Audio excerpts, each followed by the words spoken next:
That's my Wednesday night Tech Talk Live edition of Parkinson's disease. Right, for me, it's jazz hands. Jazz hands. Yeah. Well, welcome to another exciting Wednesday night on the only Wednesday night Tech Talk Live show that I actually answer your tech questions with real answers, not bullshit. Yeah. Brought to you by WAF Racing. And which is funny, I was actually just talking to WAF Racing right before we went on live here, and he's getting ready to go to Montana or something like that, or Michigan or something. He's got some big race coming up in like 40 days. So, and then I just came from working on stuff, so I'm right. I actually was able enough to wash my hands and got it out from underneath my fingernails before the show. I literally just walked in the door, washed my hands, made some dinner, and ate it, and came on this live. So, wow. Yeah, I'm right under the wire. You know, I'm the Indiana Jones, just grab my hat kind of guy. I literally turned this on, and I was still talking to Waz on the phone while I had Dallas here right before backstage before we came up, and I'm just like, I got to get jamming, man. We got this live to do. Well, we'll get this party started from the top. It's John Wilburn was here at 7:30 a.m. with the wrench waiting for us to be live almost 12 hours later. One-Eyed Cat. Lars was here. Miss Cat G. Colleen Tebow. Greg Roberts says just 69 more minutes and the best hot rod show begins. Right. KS Skyhawk is here. Bruce Cultgen. Paul Pahui. I said, what's up? Or was up? That was the thing. Like, what's up? And then look what I wrote right below it. Remember when you guys, we should put waff up. Right. Yo, Mookie. All right. Fab Race Mod Repeat is here. Hello from the Fab Race Mod Repeat layer. Buick Smith is here. Miss Cat G. Buff Del Campo. Buick Smith is here. Dakota's Timeout swung in right under the wire. JB's Little Shop. Michael Rice. Hot Rod Guy Garage Russell is here. Andrew Nelson, good evening from Team Nivlac 57, which they are killing it on their YouTube channel, aren't they? So I'm so stoked for them. And I'm just so glad that someone from our communities get blown up like they are. And I'm glad it's them and not me. Let's put it that way. Well, we've had our No Name Nationals community, if you want to know the history of it, the very first No Name Nationals that happened, there was Buff's Garage was there. Dalton from Pole Barn Garage was there. All of these cats grew out of our community, which I'm like, I didn't really have much to do with their channel, but it is always kind of good to say that you're in good company, you know? Right. Yeah. Let's see. Left Turn Dodge is here. Indecisive Garage, Michael Schmidt, and I think that's about it. So let's get started. Yep, Miss Catchy. What's the story on the aftermarket blocks for the LA engine? There's really none. They never were many V8s out in OZ, mainly 318s and trucks. Is it economical to ship them from the U.S.? As in, is there many in junkyards? There's a lot of 318s LA that are still in the wrecking yards. You can get them relatively cheap. But as far as aftermarket blocks, there's really not much.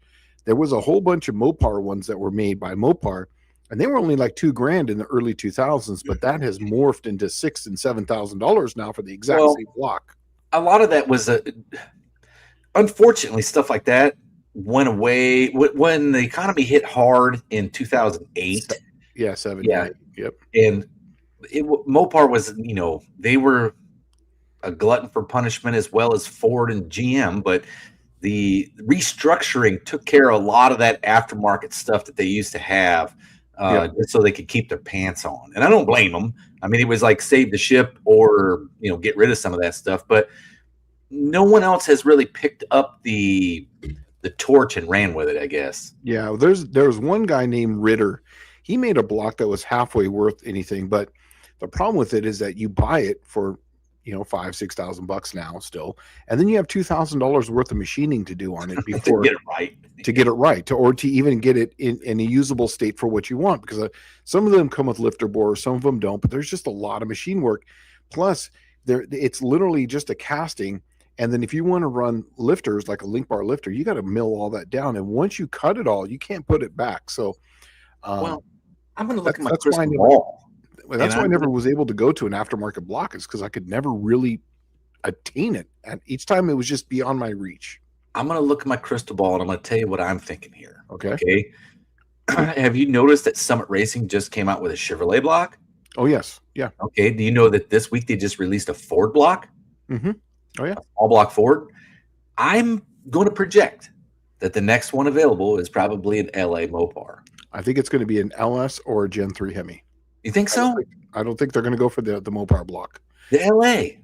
I just don't see it, because the Mopar block, as far as the Gen 3 Hemi block, if you get a BGE block out of a truck, or just anyone, because it's the same block that's in the Hellcat truck or whatever, 6.4, even the 6.2 is the exact same block, just different stroke.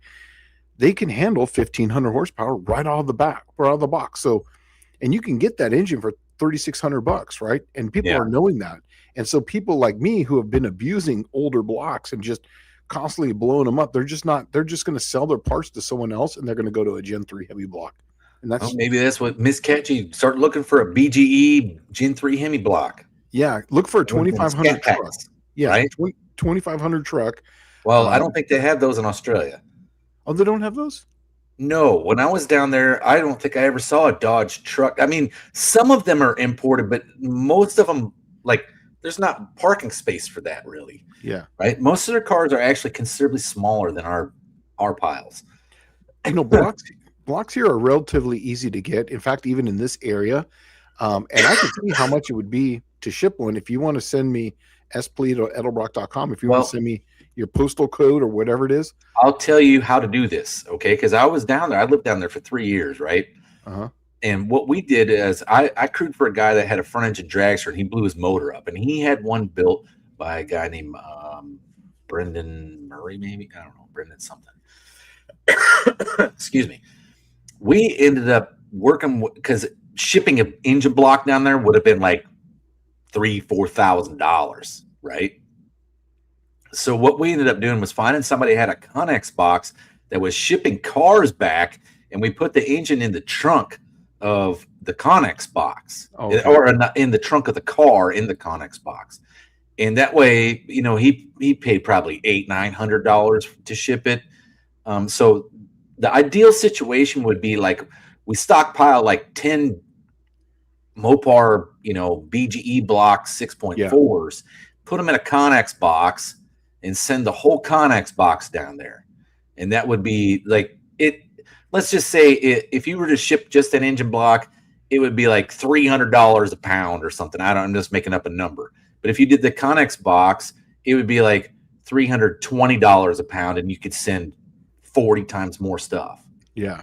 Right. So that's where it's worth it.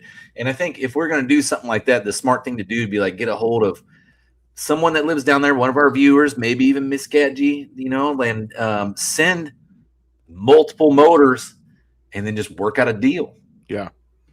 Yeah. You know? So that would probably be the best. Just, you know, just give me a list, or even if you just want to do one, send me the postal code. I know what they weigh, and I'll see how much it costs to ship it through my company, because we always get a discount. We ship a lot of stuff down to Australia as it is right now. So if you're looking to find a 340 block, you're probably going to have a hard time, and they're actually pretty expensive. Yeah, even here they're super expensive, and they're just not worth it nowadays. Yeah. Just get a 360. It's literally the same thing, just a little different bearing, but it's you can make the same power. Get a 318 and bore it. That's my opinion. Or even a 318. Yeah. Random question. Orange bore that sucker and then have at it. Random question. Okay, does anyone remember the TV series Street Hawk? A cop on a motorcycle, kind of night rider type thing. I do remember that. There's a lot of cool shows that didn't last more than like 2 seasons in the 80s in the US. Street Hawk is one of them, and it was actually a really good show. There was another one that I look back on as a kid, and I go, God, that was so awesome when I was a kid. It's probably just trash if I watch it now. But do you remember Manimal? Yeah, that's a crazy one too.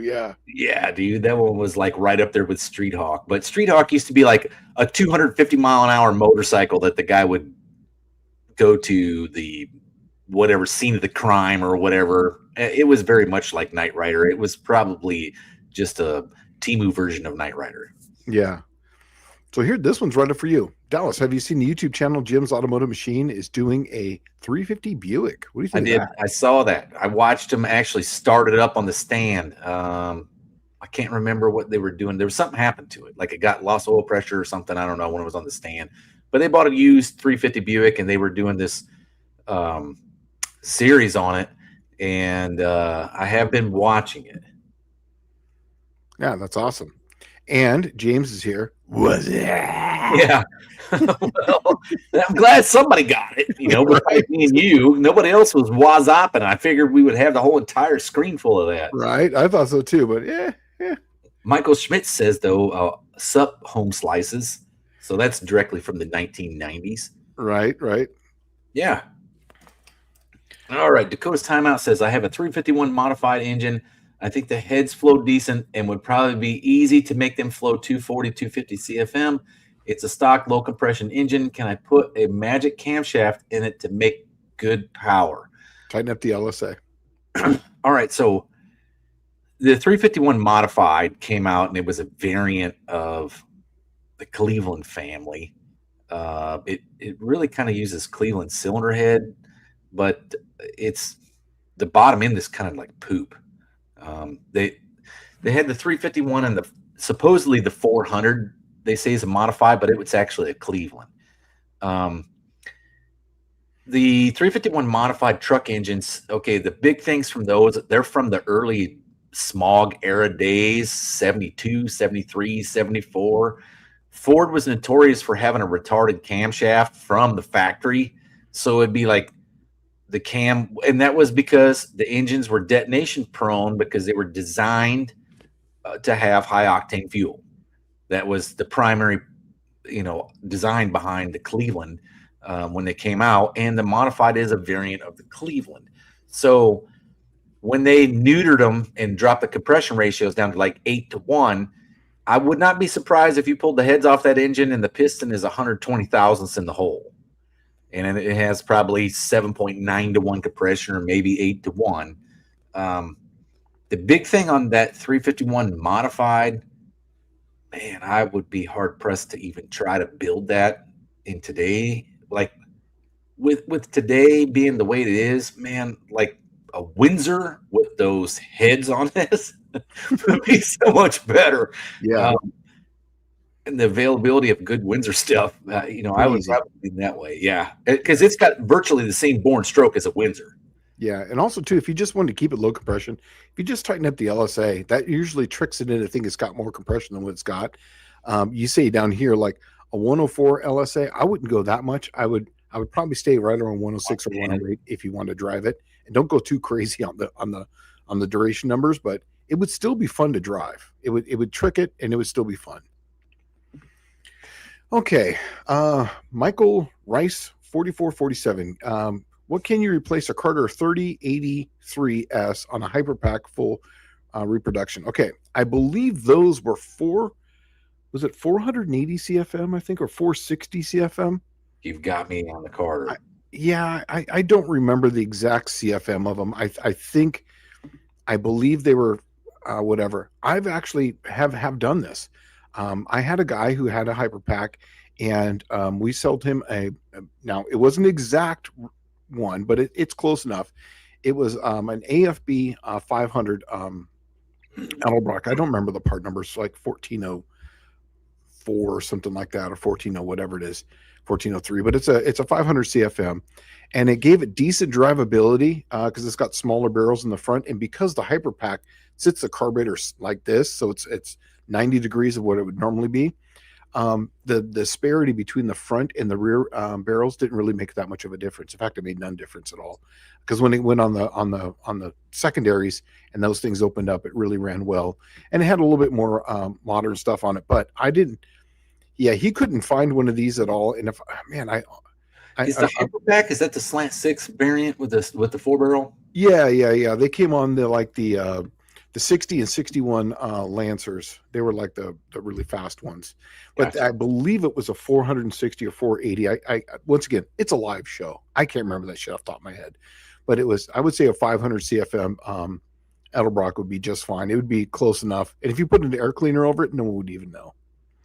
Yeah, well, for a small engine like that, you need, well, you need to keep the carburetor fairly small because the velocity through the Venturis is what's going to make it run well. Yeah, and now I actually had a 600 on mine, but I put a 600 on it because it's 90 degrees. So the 600 is a little closer as far as the barrel sizes. So the front and rear ones are closer to the same size. So when I would go full throttle, because it was on an Offenhauser intake, but on that Hyperpack intake, that thing sits so far away. I mean, literally, it's sitting on the fender on the driver's side as it goes over. So it's a long runner deal. So Yeah, well, they threw every trick they could at it, right? The long Yeah. runners they knew actually made more torque and more horsepower. yeah, but those things were 170s too, so they were RPM Yeah, they machines. had to buzz them way up. Yeah, so you could easily get those things 6,500, 7,000, because of the bore and strokes, 3.4 bore, 125 stroke. So it was actually over square, and it had the head would flow enough for that engine. So it's really good. I really think that the very first design, the 170, was the ideal slant engine. I've got the old, if you guys remember Uncle Tony's garage, he had that 170 he put in the Miata. I've got that downstairs, and I'm going to play with that. I'm actually going to see what it will do. Yeah, well, we got to boost that thing, and I mean like boost it. Yeah, I want to see what it'll do. yeah. And I'm with John on this one. A 360 is better because it's already got roller lifters. I agree. Just go with the 360. It's better all the way around. By the time you put some money into a 318 just to get it to the 360 performance, you're already at 360 performance stock, and then you could just go beyond that. It's just something. Yeah, well, it's John's Wilburn says Airwolf had a great intro. That's all it had. That was great. You know, Airwolf, and I forgot about Blue Thunder. That was a freaking TV show too for a while. That was really good. But yeah, they didn't last but a couple of seasons. Most of those shows just didn't make it. The one that really made it was Knight Rider, and I think that's because it came at the right time, right when the Dukes of Hazzard ended. That's right. Slid in Knight Rider. Yeah, and now don't give it away, but you're going to see some really cool stuff coming up. Mr. John Wilburn is going to be going down to Mr. Rodder's neighborhood, and they're going to do something really awesome with a 318. So nothing more than that. I think everybody already knows. Do they? Well, you know what? I don't know. I don't. Just leave it like that. We're going to make John's 318 identify as a GM. So they might slow it down. just kidding. It's not going to slow down right now. It Right. can't get any slower. That's true. Okay, that's true. You can only improve it from this point, right? Yeah, it's got nowhere to go but up. Um, So let's see. Plymouth on Plywood says, hello, everyone. I'll be mostly listening tonight in the middle of bending new brake lines for the Dart wagon. Awesome. Yeah, that is cool. Yeah. Oh, Lars jumped in here. Even Yeah, though Lars is in and out. He says he can't hang, but hey, to everyone. Let's see. Michael Rice said had a 62 318 poly 4-barrel bullet. I don't know what that bullet profile. I still think the poly is the way to go. And building a 340, like a Stroker 340 with a set of poly heads on it, I think is like the ticket.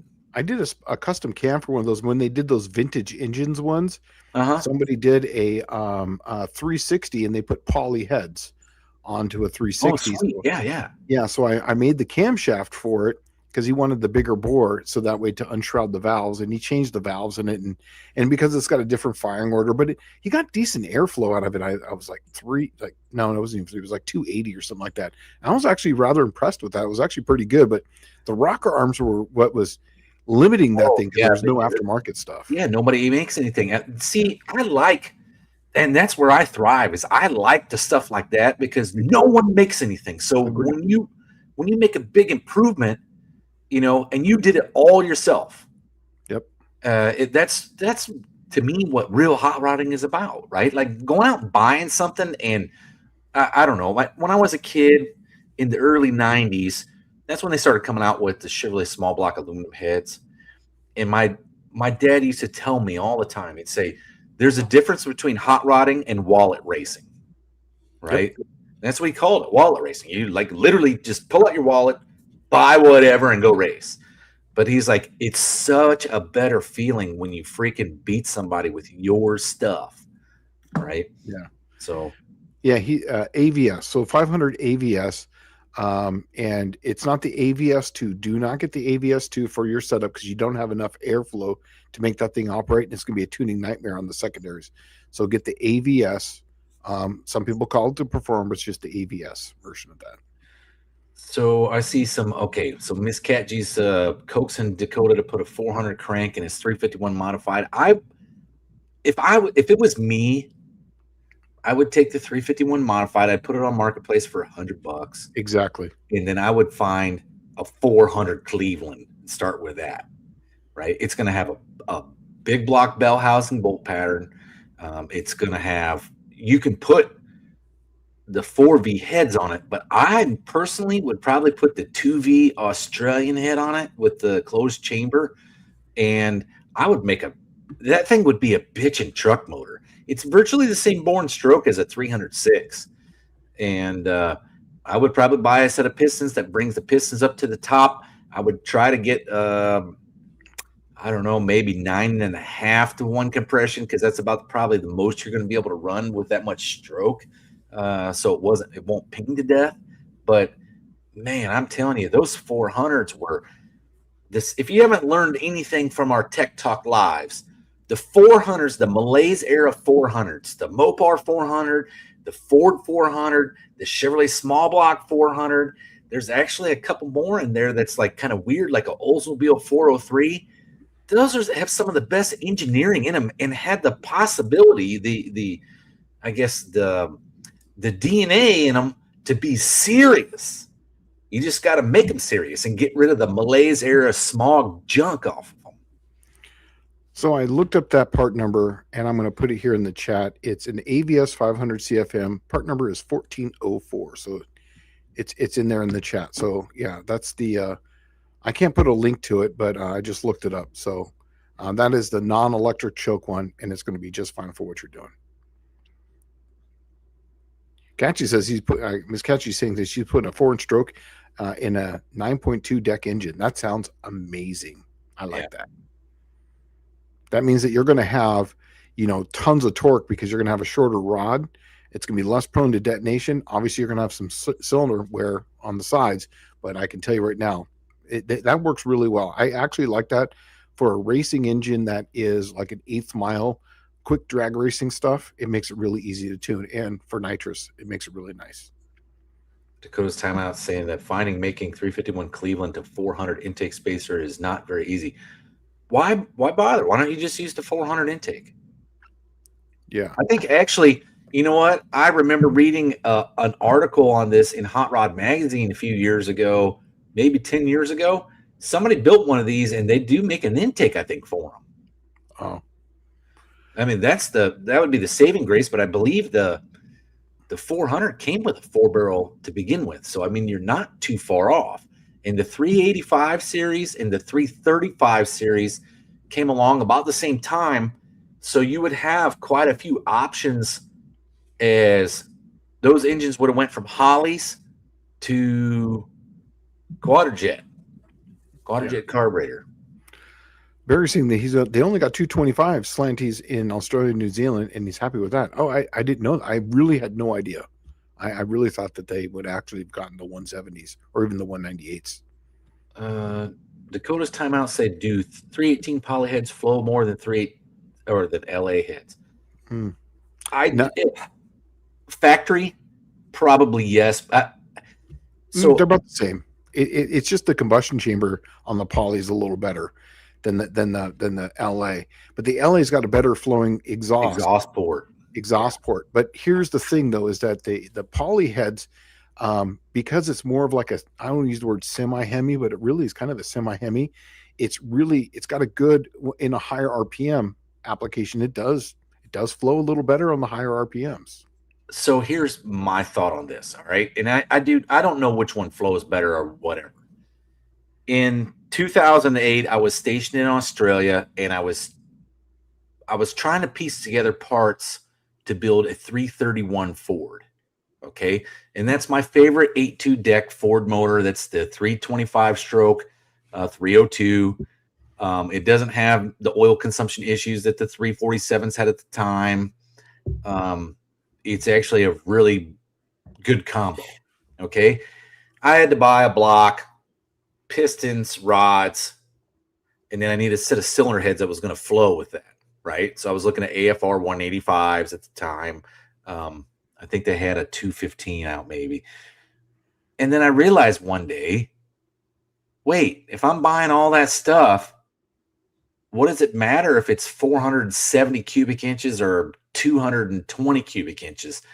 Heads cost the same price, and pistons cost the same price, and rods cost the same price. Right. So why build some meager 331 combo?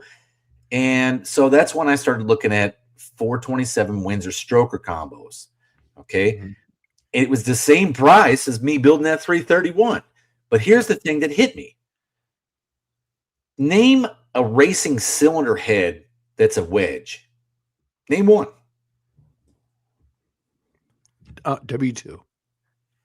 It's small block Chevy. Right? Oh, small block Chevy. Yeah. That's about all you're going to come up with. Mm-hmm. Right? If you look at any racing application, it's semi-hemispherical. It is canted valve. It is croissant-shaped chambers. That's the racing stuff. There's a reason why that stuff came along. Mm-hmm. And that's because it makes gonzo power over some. A wedge is literally like the second development of a cylinder head. Okay? You went from flathead to wedge. And so the wedge was cheap and economical, and it was very fitting for a daily driver, a racing application. Not the best. Ditch that wedge shit and get with the program. Yeah. Yeah. So that's the Poly to me. That's why I think the Poly is the unsung hero. It is virtually a hemispherical shaped chamber in a LA Dodge, which is already a proven platform. It's a killer small block. Yeah. It's just the problems is that even if they got love nowadays, the problem is rockers and just valve train in general for that whole engine and intakes. There's not much for that because, there's actually someone saying here that the 318 Poly was a Y block. No, actually the 318 Poly is the exact same block virtually as your standard LAs, your 318 regular LA. The difference is how the heads sit on the block. It's the heads. The heads sit on it, and that's the reason why they're 59 degrees is for the Poly. But when they dumped the Poly, they didn't want to remake the casting, so they just used it, and then they just moved it 11 degrees up. And then what they did is to get it into a narrow package, inadvertently they made that chamber literally sit flat like this for the exhaust.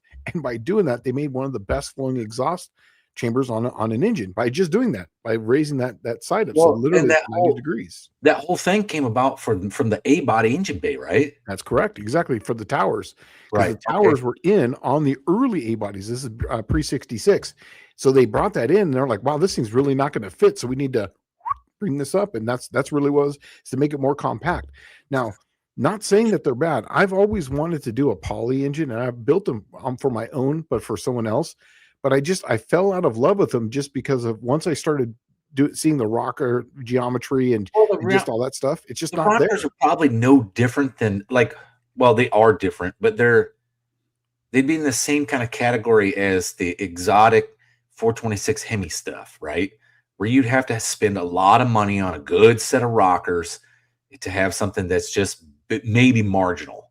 Yeah, and they're and the way the shaft, how you ever seen how one works? How the aren't they? There's something funky about them where it's like one shaft does the exhaust side and then one shaft does the intake side, or it's all on the same shaft. And it's only got like 4 hold downs and it breaks the shaft, or I can't remember what it was. Yeah, and the push rod comes from one side and the other side, and that's why it was 59 degrees, so it could hit either side, and that's why it was laid so far over. But nonetheless, they're good. It's a good engine. They're very heavy for how much power they make because there's not many intakes for them, and that cast iron intake is literally the size of an FE intake. It's massive. Yeah. Yeah, it is. And it's just because the heads are so tall, it makes that intake manifold so wide. So Yeah. Dakota timeout saying the 351 modified and 400 block is the same. I did not know that. So, all right. Well, then, yeah, look around, dude. So that 400 crank, I'm going to tell you why they're hard to find. The Stroker Windsors, that was how they got the 4-inch stroke cranks to begin with. And the Stroker Clevelands, they used that crank. The people used to throw the motors away. It's probably easier to find a 400 complete than it is to find just a crank. Plymouth Unplugged would say Will Carter for 273 for my Hyper Pack. He believes it was 400 CFM. It could be. I thought it was 460. I really did, or 480. Or maybe there was a couple different versions of it, but I thought it was right around there. Oh, yes. That's me right there. So AVS 500 CFM 1404. So that's what I would put on it. And it works really good. There's lots of parts for it, and they're relatively available right now. They're like $450 on Summit. So, and if you're part of the No Name Nationals, you'll get it cheaper than that if you just call up Alex. So, okay. So Buick Smith, has anyone ever heard of anyone putting 3 Weber style 3236 progressive carbs on a tri-style V8 intake? I've heard of it. I've never really actually seen one run, but I've heard of it. I don't think I know anybody that did Webers. Like my buddy had a Porsche 914 and he put Webers on it, but it's virtually a bug motor. Yeah, I had progressives on. I did a progressive in California on a slant 6 when I had my 2-barrel. It didn't really run all that well because I couldn't get as much jets and stuff for it to change everything. It wasn't as relative available as getting, like, say, a Holley 2-barrel at that time. So that's why I dumped it and I went to the Holley 2-barrel. Okay, so Fab Race Mod Repeat saying that put 351 Cleveland heads on a 351 modified 400, get the piston to the deck, and it's not too bad. However, Windsor would be a better job. I agree with that 100%. Yeah. And it's lighter. Yeah, it's all around. That's why I went with the Cleaver combo, because I used the Windsor bottom end because the Cleveland used to have oiling issues. And I didn't know anything about a Cleveland. I'd never even owned one. So I'm like, well, I've been running Windsors forever. Why don't I just make a Windsor combo with the Cleveland heads on it, because it's already got the better bottom end. And I know everything. Oh, well, I didn't know everything. I knew a lot more about the Windsor than I did the Cleveland. Miss Catchy saying Holdner did a dyno test on the 400 and found an intake. So they're available. And I don't know if they're still available, but they were, I guess. And I did watch it. I did see it somewhere, and it must have been Richard Holdner that did it. And also, too, anytime you drive somewhere, just update your Facebook Marketplace. Literally just do that. And in fact, just check along the way as you go. And I've found deals like that. Oh, yeah. Or I go pick stuff up for you if it's near me, or then you pick up stuff for me. Yeah. But, in fact, that the intake that actually the bell housing right now that's going on this T5 that I designed, Dallas went and picked that thing up, and it was Nashville. Nashville for me for $40. You know, I was like, and then the guy actually came out and goes, "Give me 40 or just take it for free. I really don't care. Just get it out of here." Yeah. It was just sitting in front of his house, and it said, "Take me." That's so awesome. All right. Well, he had told me to leave the money in his mailbox, and I did. I don't know. I'm sure he got it. But yeah. Dakota's Timeout says, I don't think there was a 400 with 4V heads. There was only one aftermarket intake that I've seen that has 4V ports that don't make it anymore. Okay. All right. Hold on. You're going down a retarded rabbit hole. All right. 400 with 4V heads. It probably never happened. They probably that was a truck motor. Right. And then it came in like LTDs and the big Malaise era Ford cars. Basically anything that needed to make torque at low RPM. And so none of them would have ever came with the 4V Cleveland head. There was few Clevelands that came with the 4V head. So here's the thing. There is a company called Price Motorsports in Ohio that I get everything from. They make adapters to fit whatever Ford on a Ford. They even make adapters to fit non-Ford stuff on Fords. If anybody has it, Price Motorsports has an adapter to fit the either 9.2 deck Cleveland stuff on a 400, because I'm sure they do. But I'm telling you, you're going the wrong way. If you're putting a 4V head on that 400, it's got a 4-inch stroke from the factory and a 4-inch bore. You don't want to rev that thing. I would do the 2V Cleveland, so the port velocity is high right off of idle, and that thing would be a freaking fantastic truck engine. And keep it under 5,500 RPM and just be totally fine with it. Yeah. Oh, Racer Ray is saying 10 and 3/4 to 1 compression be an issue with a 6.0 LS. Oh, no. No, Those not at things all. came with higher compression than that from the factory, didn't it? Yeah, they love it. I think 11 to 1. A lot of the 904 and then sorry, the 6.4 Hemis come with almost 11.25. So yeah, they'll be just fine with that. It's totally fine, especially with the VVT and all the timing control they have on it, and it'll be just fine. So SSR Performance saying, can we run E85 and Triple Crown now? No. Never. Nope. Keep asking. Answer's gonna be no. Well, I just think it's funny because I think he asks every week. No, we can't. But get ready to hang on because I'm making strides. I don't think the poly is interchangeable. Yeah, it's not. You have to do some grinding on it, but it will bolt on there.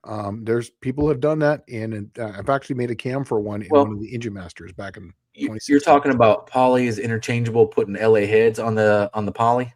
Going the other way. Oh, okay. We talked about? Okay, there is a secret trick amongst the world that if you didn't know this, the poly blocks are like super thick. You can take a poly 318 block and bore it out to a 340 bore and have yourself a 340 with the small main bearing journals. But I think it's the head. So I think going from poly to LA is a problem because I think it uncovers something, and I'm not sure if it's a water port in the head or something. But you can go the other way, but you can't go that way. There's something wrong. You mean like hot poly heads on a 340 or something? Yeah, I think you. But you can go LA heads on the poly block. No, you can't go LA heads on the poly block because the block has already been cut because remember it's got the 59-degree push rods that come through. But if you put the poly head on an LA block, because those water ports are not in the head now, because it's at a different angle. You can cut the block there, and it doesn't flow out water. There's something in that. There's a reason why you can't do it, and I'm not sure exactly what it is. It has to do, maybe it's oiling or there's. I just can't remember off the top of my head, but there's a reason why you can't go from one to the other, but you can go from the other to the other. So you can't put LA heads. Maybe you can, but I know that there was something that leaks. It's either water or oil when you put LA heads on a poly block. Something doesn't line up right. I'm sure you can make it work, though. No, you could. A lot of work, but it wouldn't be. I'm not sure if you're really hard up for a block, yeah, but by the time you did all that stuff, you could just concrete the block and then just run, you be a farther ahead. Fab Race Mod Repeat, who is our resident Ford expert all the way back to the early stuff, FE stuff, saying 400 Lincolns and big Fords had 4Vs, but they are rare. I've never chased it that far. The 400, okay, when I was, besides what I said at the beginning about telling you that the 400s from the Malaise era, the 70s disco, low compression era were actually good and had good engineering and architecture behind them. When I was a youngster, a 400 was a turd, right? Everyone said it's a modified, and so just take it out and throw it in the trash. The same thing with 400 Mopars. I don't know how many of them went to the junkyard before anybody figured out that they're just a 383 that's bored over. Yeah, it's the biggest bore they make with small. Yeah, and like a lot of these things went to the junkyard well before, and they were considered turds because they had so much garbage on them. All the cars from that era spark knocked like a motherfucker, right? They all did. They all hammered. You put 87 octane gas in it, and you couldn't dial the timing back far enough. And it's because the engineering behind those engines was something that happened overnight, right? It was like literally, yay, muscle car era party, woo, let's do some lines of coke off this stripper's ass. And then the next day, it's like, what in the world just happened? The whole world collapsed around our head, and we have to make everything run on 87 octane unleaded junk. Yep. Right? When they went from 112, Sunoco had a 112, 110, whatever 260 GT was on pump. Yeah. Right? And those cars did not perform well. Well, it wasn't until the 90s that people figured out, take all the smog junk off of them, and then bring the pistons up the top dead center and actually get a compression height that brings the piston to essentially flush with the deck, and you had something. But before that, they were garbage. Yeah, we're falling. We're 10 minutes behind here, so I'm going to kind of go through these. They say that the first 400s they came with flat top pistons. They don't make them cheap. 400 to 500, 400 flat top pistons. So, yeah. Yeah, so they smogged out that Cleveland bad, and they did it by compression ratio, and it killed it. Yeah, and I believe we're right. I believe it's 460 or 480 for that AVS or that Carter carburetor. I believe that's what it was.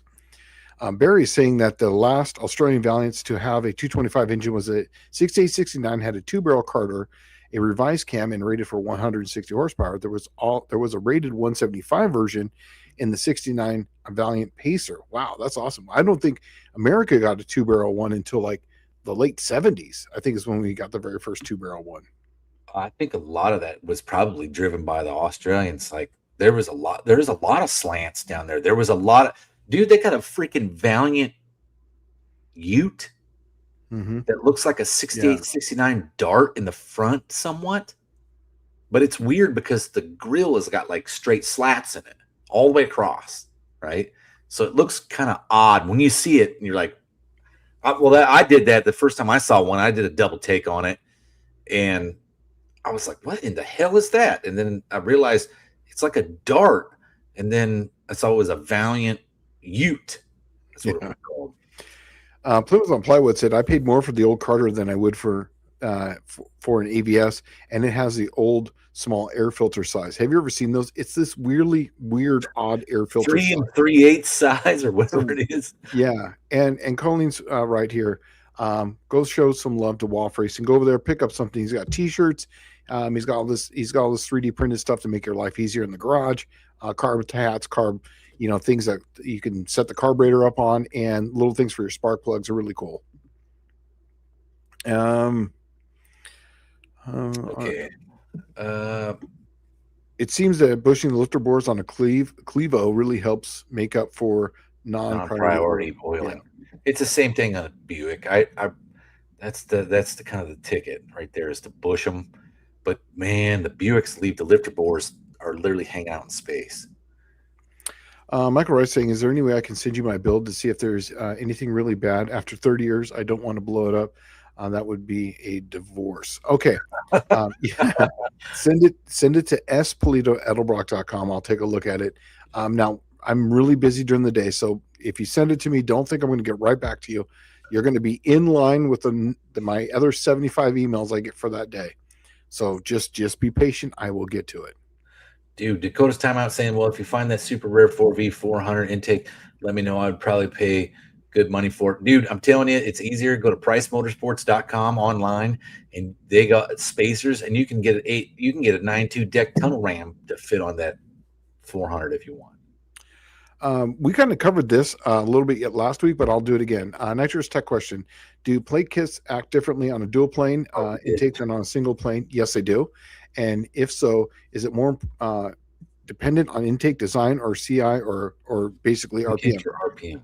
Yeah, here's the thing is that if you're going to run it on a dual plane, I've said this before, I've always run a 1-inch spacer, then the nitrous plate, and then the carburetor on top. And that just helps it with plenum volume and allows it to mix a little better. Is it perfect? No. But if you can run it, I've done it. I've ran up to 150 kit doing that, and I didn't have any problems, even on hybridic pistons on a 360 Mopar. It's totally fine. And then when I went to a single plane, I was able to up it up because up the ante, and then I was able to run the intake, the nitrous plate, then a spacer, then the carburetor. What that does is it allows for a bigger draw on the carburetor, so you get a better cylinder fill on that. You actually get a little bit of I don't use the word supercharging, but technically supercharging because you're putting a draw underneath the carburetor from the nitrous. So yes, they do act differently, but will it work? Absolutely, and you'll be just fine doing it. Just remember, add at least a 1-inch spacer if you're running a dual plane, then put the plate, then put the carburetor. So Dakota's saying, but 2V open chamber heads would need to use flat top pistons to get compression up. Okay, hey dude, no, that's not what I'm saying. What I'm saying is the 2V heads, there's some Australian 2V heads that are closed chamber. You can buy them on the internet right now. They had a 302 Cleveland in Australia and New Zealand, and those heads came on that, but it's virtually the same head, but it's a closed chamber 2V. In the United States, we only got open chamber 2V heads. So that's why I was saying put the closed chamber ones on there. You need compression out of any kind of 385, 335 series engine. They love compression. They also love nitrous, by the way. And it's because those cylinder heads, I'm telling you, with the cannon valve stuff, the hemispherical head stuff, it's just better. Yeah. It literally makes more power. Yeah. Either of you guys tried the adjustable PCV valves? I have not. I have not either. Yeah. I'm going to keep moving here because we're falling farther behind. Well, So just jump ahead. yeah, no, it's okay because there's a lot of questions up here. It's actually one of the rare times we got a lot of questions. Shane, you're right about the Ritter. I spent a lot of money and time on machining, made good NA power with it, and I'll be spraying it. But next time I'll be going Gen 3 Hemi. Absolutely, because you're light years ahead. You get a 6.4, and I've said this before, and I'll be really quick. You get a block, you get a bitch and crank, and you get race car heads for $3,600. And the only thing you have to do is change pistons and rods, and you literally have an engine that can go to 1,500 horsepower and be totally fine. And that's literally the way to go. All right. So I'm just Yeah, the poly is hard to kill. It's kind of like a slant six. I agree. But when you're way overbuilt and you're making really low power, kind of like a Cummins, it will last forever. I totally agree with you. Okay, Colleen down here at 740 says, odd question. Why doesn't anyone build the Chevy? I'm sure she means the Cadillac 500 that came in the old Caddies. Okay, the Cadillac engines, that's a Cadillac engine, just like Buick, Olds, Pontiac, and Chevrolet. Those manufacturers had their own engines. And the Cadillac suffered from the intake manifold. The carburetor actually sits lower than the ports in the head. So the air has to come out of the carburetor, do a 180-degree turn, and then go up and down and back into the ports on the cylinder head.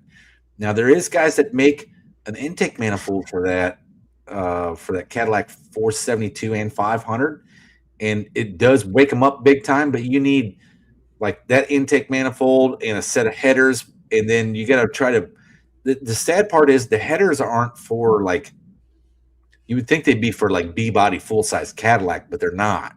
The ones they got are for like Chevelle, stuff like that. And I think it's because no one leaves that Cadillac 500 in its same engine configuration.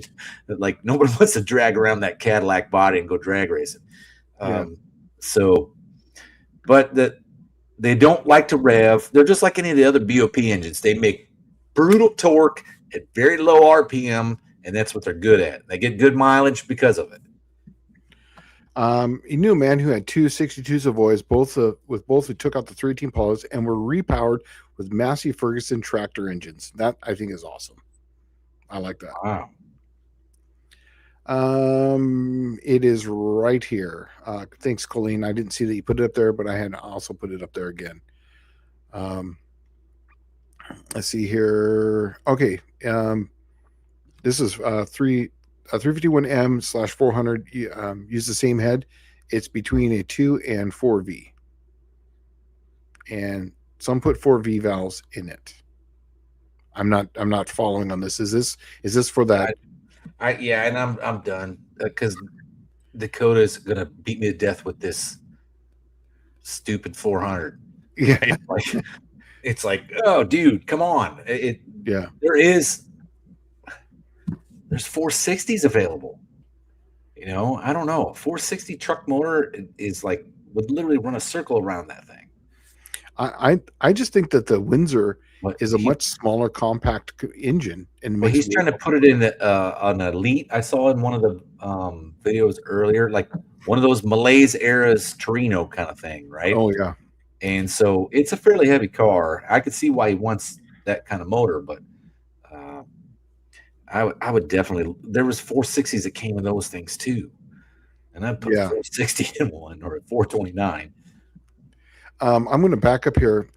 He went full 90 thousandths over, but another guy went 120 on an old Poly. Yes, I've seen people go 125 thousandths over on an old Poly, and still have plenty of thickness on the block.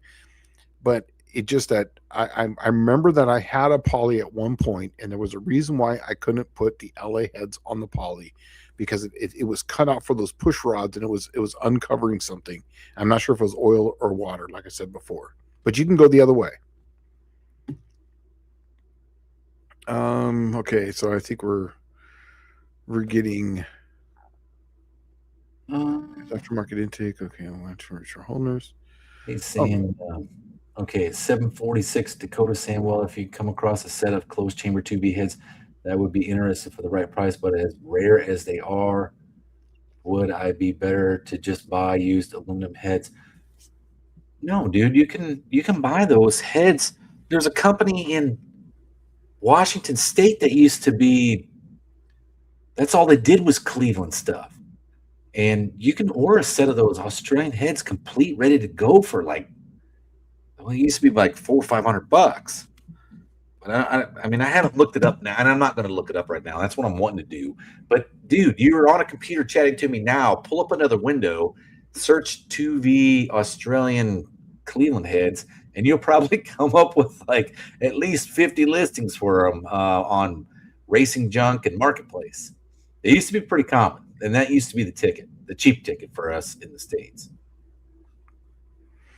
Dakota's saying that if he couldn't find a fair deal on a 460, he'd probably hop on it. Oh, dude, Nick the Van Man's got one in Nashville.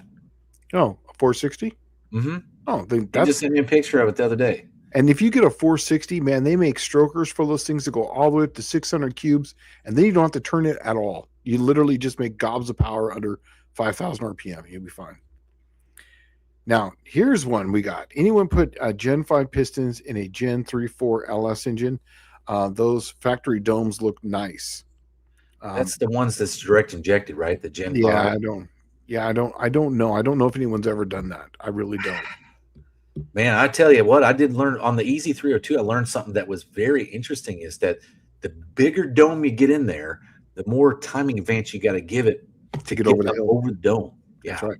It's literally like that. The big block Chevrolets were known for that, because where that spark plug comes in at right there, and then you have that big wedge there. You would have to cut a little flame travel between the valves in the piston just to get that thing over. And sometimes those things were up to like 45, 42 degrees of lead just to get over that hill. The Easy 302 was 41 degrees. Wow. Yeah. Makes sense. Left turn Dodge, and I've actually seen only one like this, so I never said it because no one would ever believe me. But last week he picked up a 125 over 360 block. I don't think I can save it. I've only seen one ever in my life that was 125 over, and the guy couldn't get the damn thing to stop overheating. I remember buying it because it had decent heads on it. I think they had the 360J heads on it. I bought it for like $50. And when I measured it, it was literally 125 over, and I really thought I kept messing up. And it was the only one I ever seen that was running, but it literally would overheat all the time. Well, didn't your you remember that block that you cracked down like at the bottom of the cylinder wall? Yep. Mm-hmm. That block was only like 40 over, right? 40 over. That's correct. Yeah. If you're going to make power, you shouldn't go on a 360. Well, at least just without concrete in it. 40 is about max. That's all you're really going to do. It really on the castings. Now, everybody's got their own mythical thing on this, but I'm just telling you from my experience and what I've seen in the junkyards, the mid 80s, the ones that were Heco de Mexico, the pre-Magnum engines were some of the best ones I ever seen as far as on the thrust side, the thickest walls I've ever seen. And I think I just gave my last one away. I think it was to Big Block 402. I gave one of my blocks that I gave away to him. And then the one that's in the Cookie Monster is a 1970 360. I really thought they were reversed. I thought I had the 87 block in there, but it's not. It's the 70 block. And that one was cast in like 4 of 1970. So technically, 69 block. Yeah, it technically is 69 block, but the first year of the 360 was 71. I got this block out of a truck, and it was out of a military vehicle that I got this block out of. So, and those were not well taken care of. Exactly, but it was standard bore. Dude, they used to they would throw us the keys. Well, that's how it was. Like every year, I think it changed every year. they Mhm. had a deal with the big three that they would buy bulk vehicles for that year from the manufacturer, right? So, like, I remember in 1996, I checked on the ship, and then the first thing they do is throw you in a duty section, right? You're like, literally, hey, I don't even know where my rack is at on this place, and where I put my boots at. But they get you in a duty section, and then the first day I had duty, they're like, hey, here's the keys to our duty van. Go pick up these guys at the airport. There's 11 of them. And I'm like, crap. Okay. So I drive this brand new, this was 1996. It was a 1996 Dodge van, right? 360 Magnum. Dude, I did burnouts all down Harbor Drive, like after I picked these guys up to the airport, and everybody was having a good time all the way back. Because I mean, I was beating the snot out of the duty van, and I smoked the brakes on it. Yeah. I'm going to jump ahead because we actually got a super chat here. So See that. yeah, so thank you for that. Go ahead and read this one here. Building 400 Pontiac for customers, Firebird. Who can I trust for parts info? I don't generally trust aftermarket, but I want smooth cam for longer pull, and I need vacuum for auto trans. Oh, dude, I tell you what, man, this I is know a a guy.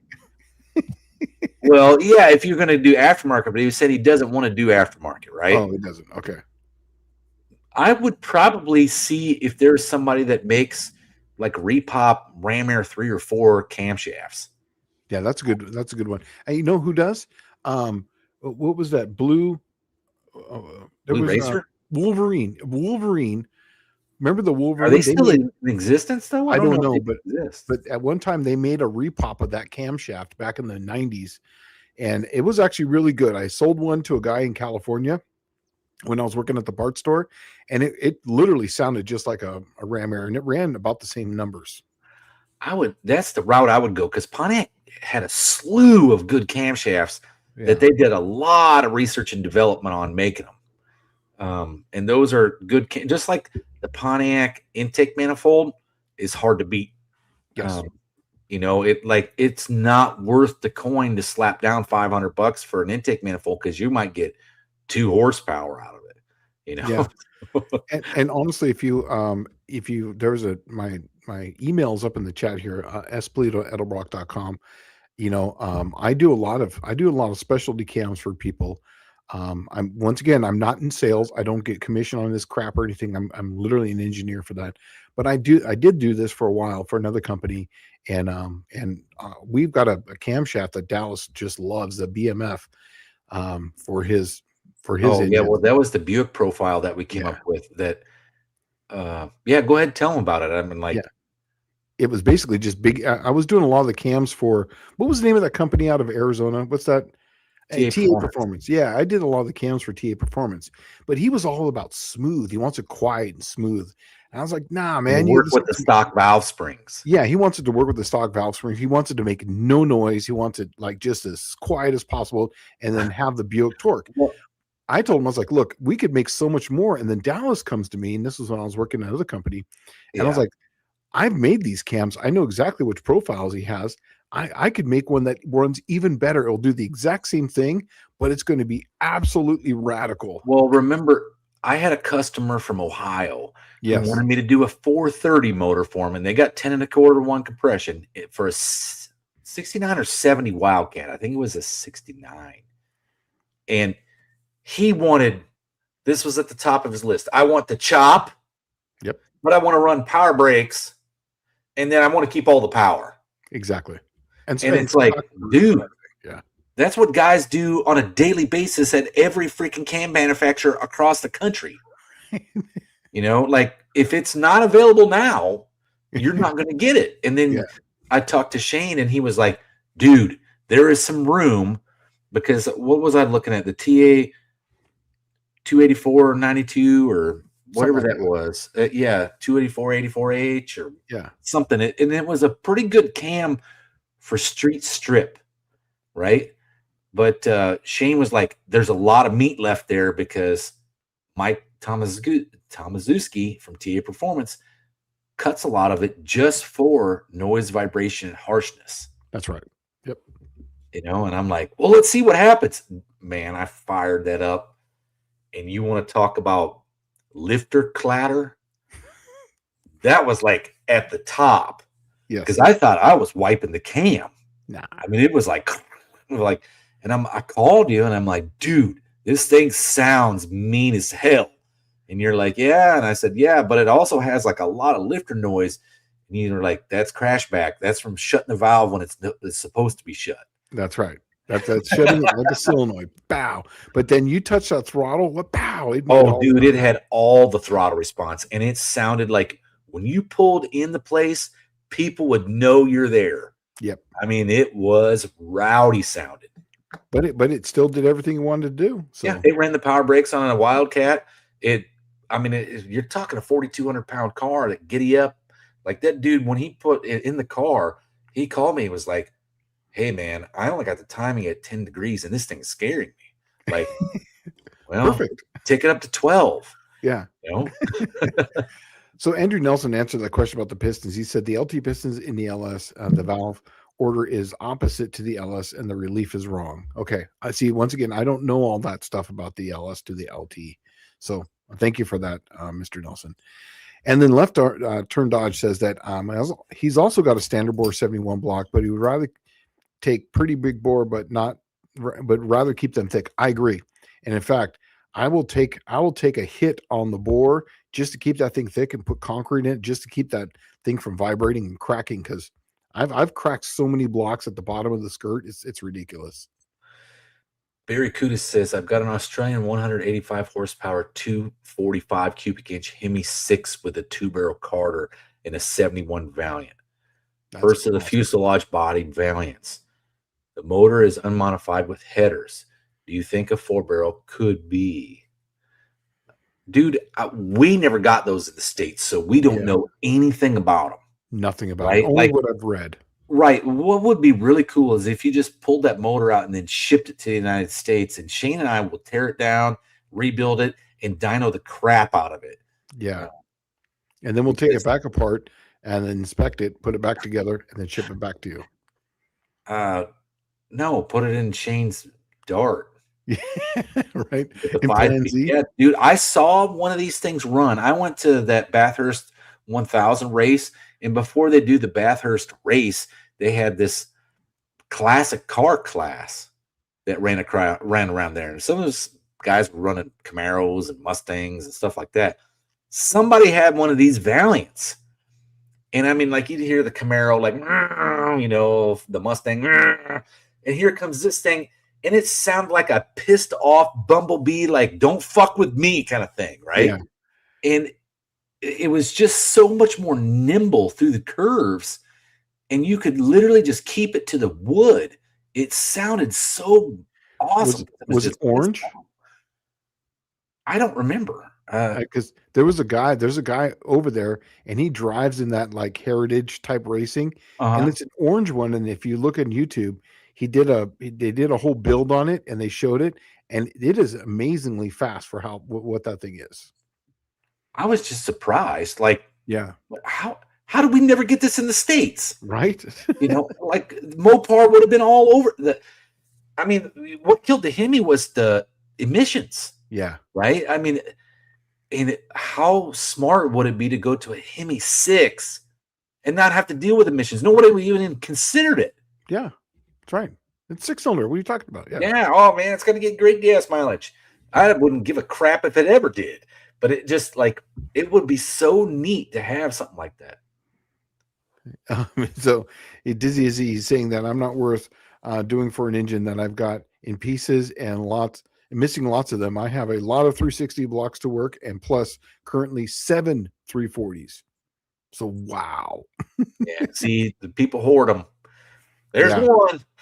I did. I actually brought so many blocks with me from California, and when I got here, I was just like, "Look, it's just I'm over it. I'm just going to the." In fact, I got rid of a lot of blocks while I was still in California too. Huh. Yeah. So. Miss Catchy saying she hated the 245 high geared gutless shit.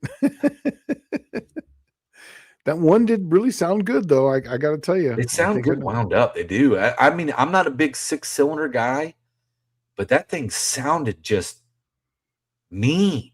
It Yeah. really did. Michael Rice says I had a 401 Buick Riviera motor in a 54 Ford. As long as the rust was dry, it would lift the front end up.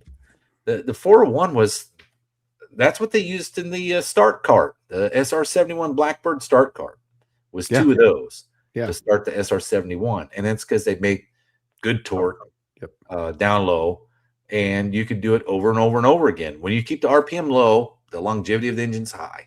Have you ever seen those things? Have you ever seen one of the videos of one of those things, those engines starting that SR71? Have you ever seen that? No, It's pretty good. I'm going to go on, and I'm sure I'll have like 921 emails if I say this, but I want a 401 crankshaft, right? And I'd prefer to have one from like 1964 to 1966 because they'll bolt to a turbo 400. Oh, okay. Which means that I can use a big block Buick flywheel on one. The reason why I want to do that is I want to put a 401 has the same bore spacing as the big block Buicks, right? The nail heads all have the same bore spacing as the 400, 430, 455. The main journals are just smaller, but all the cranks are steel. So I can have the crank welded on the mains, and then, the mains ground to the 3-inch main journal instead of 2.5-inch main journal. But I really want to put one of those in a 400 Buick and then make a 364 cubic inch version of a big block Buick. I think that's the ticket. I really want to do the 2.5-inch main, but nobody makes main bearing spacers. And then I got to get custom made caps and the whole 9 yards. It's just a pain in the butt. Yeah. So and it's it comes easier to a point. I'm in my 50s now. And the last thing, like when I was 20, 30, 40, I could afford to, like, time wise, to take my time, build something. Nowadays, it's like I would rather just, I don't use the word push the easy button. That's not it at all. That's why I'm still messing with my slant six and trying to hit my 30 miles per gallon. But when it comes to racing, I'd rather just go, I'm just going to tap this easier button here because I don't want to keep working on it. I want to drive it for 15 minutes and work on it for an hour. I want to drive it for an hour and maybe work on it for 2 minutes, Yeah, well, that's how I am now. I like race car wise. Dude, I told you my philosophy was that if I had to break out tools and a jack, I'm loading the car up and going home. Yeah, that's right. Yep. And that's why I only made 3 passes the last No Name Nationals. I just didn't feel like working on changing plugs and messing with all that. I just want to have a good time in the car, and that's literally why I put everything on hold. And I'm putting the 5-speed in the green car because I want to have fun in it again. Like, I love driving it. You remember last year, dude, I made 1 pass in the T-Bird and the tranny started flaring up, and it was like, all right. But matter of fact, we had nothing going on the entire No Name Nationals and missed the group photo because we were busy screwing around, just having fun. Yeah, that's right. And I don't even remember what we were doing. No, I remember them announcing it. We were just kind of like, you know what? Whatever. We just just didn't care. We you know what I think it was? We were so jazzed because there's so many cars that actually were talking about coming for the very first of Triple Crown. And I think we were just revved up on that. It could have been. I mean, there was a lot of Triple Crown cars there, and I'm hoping that there's more this year. Yeah. Let's see. Okay, Fab Race Mon repeat. I think I still have 545 460 strokers in stock with pistons or Kazi CJ heads at 10 1/4 or 10.5 to 1 compression. Dude, I'm telling you, if you're a Ford fan and you're talking about like that 400 and doing this and that, there's nothing cheaper than that. Right there. Yep. Yeah, that's the ticket. The Ford will accept a huge stroke, and everybody figured that out. Like, in the 80s, they were running 620 cubic inch Ford big block strokers in IHRA Mountain Motor Pro stock. Yep. And that was the first one that I ever heard of, and I can't remember, but I think it was Bob Glidden just said, I just offset ground a crank and ended up with that. Yeah. Right? Like, they will accept a humongous stroke. we sell crankshafts to Kazi right now. We sell our Illuminati crankshafts and then they put 4.1, 4.3, and 4.5 in factory 460 blocks because it just eats it right up. And that is an incredibly awesome engine to do that with because you don't have to RPM it. It literally makes everything by 5,500. That's a 385 series engine. The 335 is the Cleveland. The Cleveland cylinder head architecture is in the 460. That's the same thing, right? And like the 460 is the ticket. I'm telling you, for cheap Ford stuff, 460, hands down. You can go get them in a truck. Dude, I'm telling you, you can go to Marketplace. In Southern California, used to be the place for it.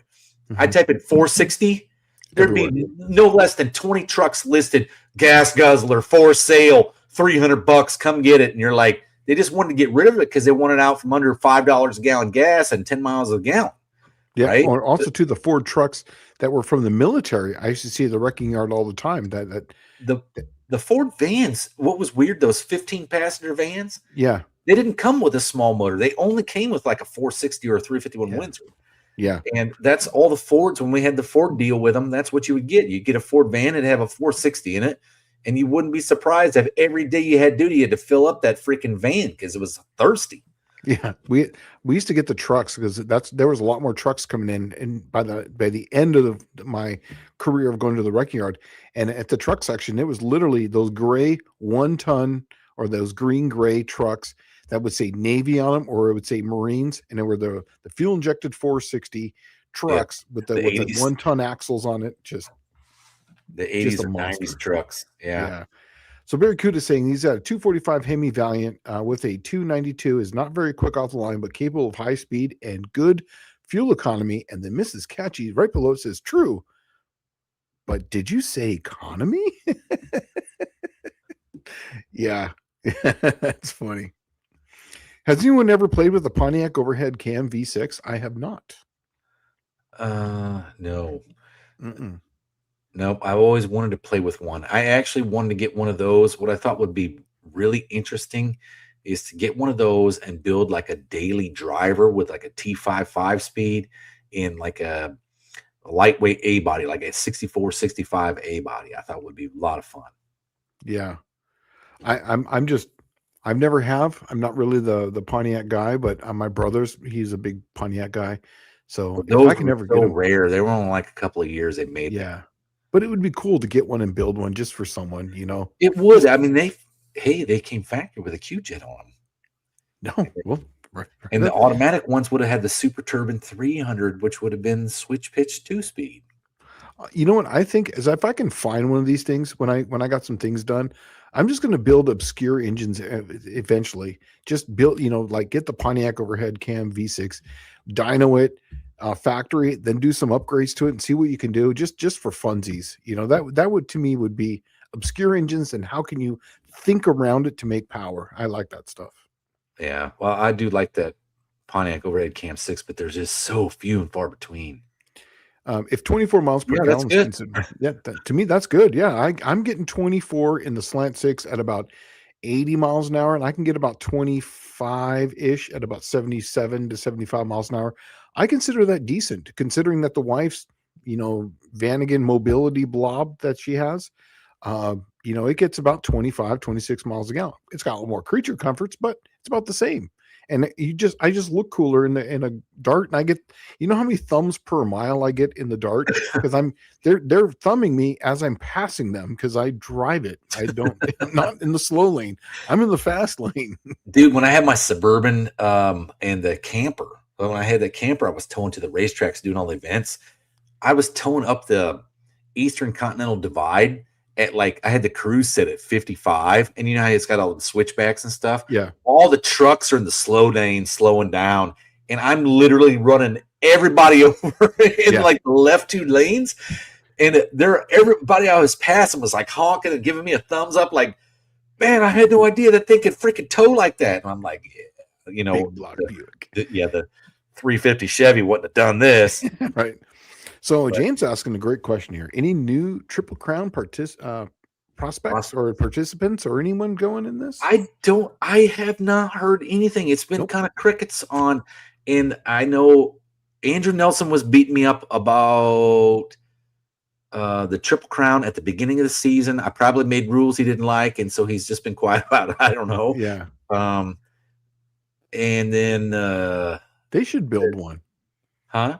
The Nelsons should build one. They should We build already one. had that Studebaker Commander, Yeah.